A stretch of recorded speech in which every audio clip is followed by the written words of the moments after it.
God created your body perfectly. Okay, and so your whole the theory of entropy, from the moment that the original sin, a lot of the world has become more chaotic every second that ticks by. So the more you can bring the body back to its natural state, the better off you're going to be. The longer you live, the more.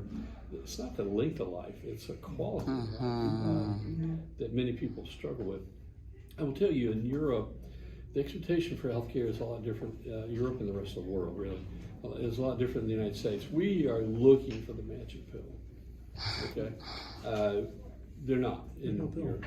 They don't expect it in Europe. You know, if you tell them if you need an oxygen concentrator in wherever Europe because you smoked, the system says you go buy it out of your own money. We're not going to buy it for you. You smoke. You know, but people are okay with that. People are okay with waiting in line. Social medicine says I have a certain disease state and I'm going to have to probably wait in line to get that. Part of the problem we have in our society, again, is the drug advertising on television is all about see your doctor. And you have the side effects, of course, because they get fined, you know. Again, you've probably heard me say it before, but the FDA has a right to fine drug dealers, fined $20 billion in the last 20 years. And one of the side effects I noticed on one of the recent ads is that you might die. Okay? Always. On all of them. Or Yeah, even right. death. It's always in there. But getting back to the Lord is the blood is, what is the phrase again? Life of the flesh is in the blood. Yeah. Pardon? Life of the flesh. Life is in the blood. So it's again getting the oxygen into the right places, you know what I mean?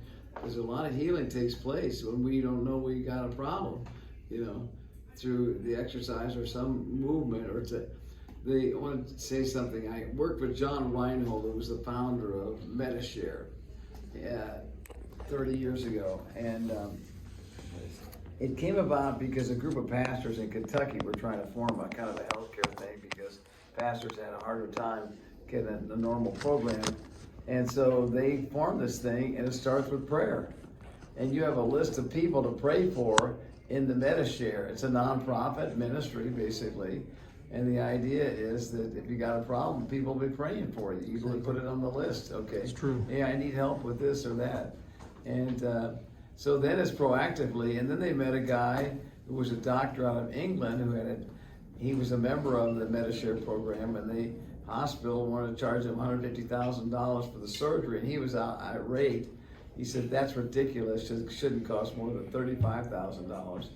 And he went then as an advocate to the hospitals and said, look, that's overcharging. He negotiated them down, which insurance companies do too. They go negotiate down with the hospitals. But anyway, he did it, and he did it so well, he stayed with them for 4 or 5 years. Then he started his own program in Texas. This is a guy from England, a medical doctor from England that did this. Tony somebody, I can't remember his last name, I met him.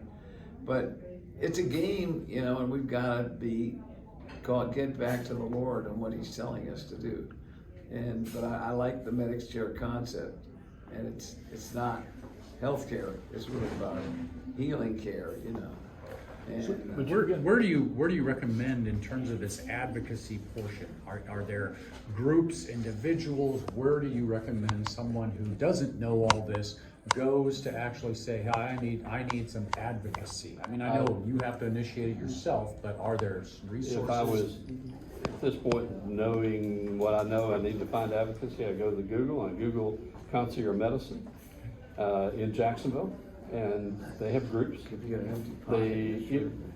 has never been, it's always been considered for the wealthy, okay?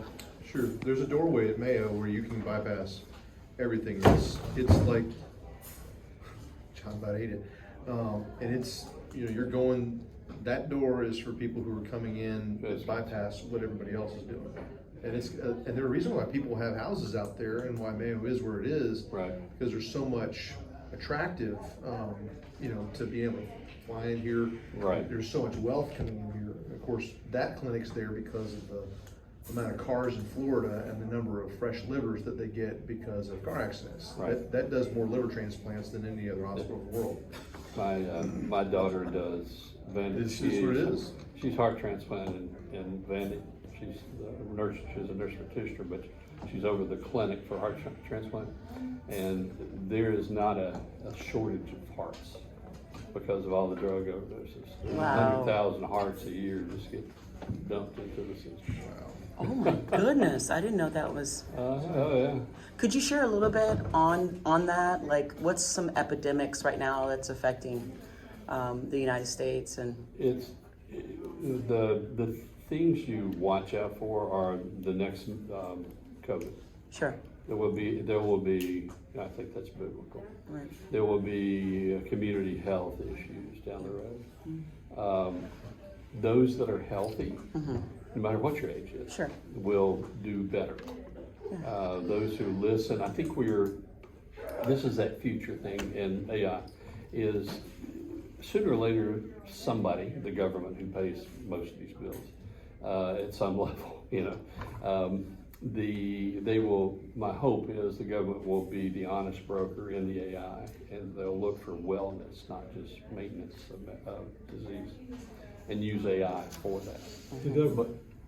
Do it. What planet? I mean, Self. the government? I think he meant self-governing. I think he's talking about They'll never self-control. be the honest broker. So when COVID shut down doctors from being able to meet with one another, and be able to collaborate and actually practice medicine, and Peter McCullough talks about this, and guys who are in that frontline COVID critical care group, where you've got, different doctors that basically coalesced and said, no, we don't agree with that. Yeah, that's a solution for some people, but it's not just that. You need to be, okay, you can get a shot, great, but are you doing anything from a vitamin standpoint? What's your D3 level look like? Are you what's your taking diet? vitamin Yeah, D? yeah, Are you right. literally That's taking what vitamin D? my best doctors did say, hey, take more DD, take this, and also, are you walking? Are you Right, You're right. doing things that are healthy. Yeah, But the system, this goes back to selective interpretation of data.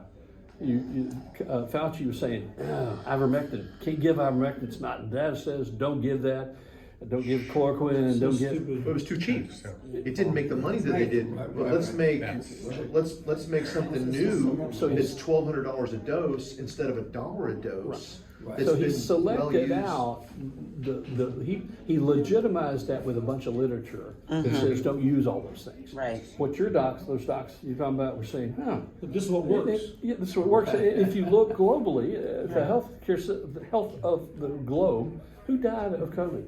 Right. But Europeans, when all that happened, the Chinese, guy working for me, People in South America that were taking chloroquine, they didn't die. I know, the guy that worked for me was on Not Caribbean either. hydrochloroquine. He had lupus, That's my and he'd mom. had it for 3 years. Right. He was on hydrochloroquine. Everybody else got it, he didn't get it. Right. But he he had a compromised immune system. Right. So he's not, if he got a cut, he'd have infection, we'd have to take him to the hospital, but COVID's flying around, he's just fine. And nothing happened to him until about 2 years later, when his wife, who worked for Duval County Schools, was saying, you've got to get and he got the shot and it killed him. Really? So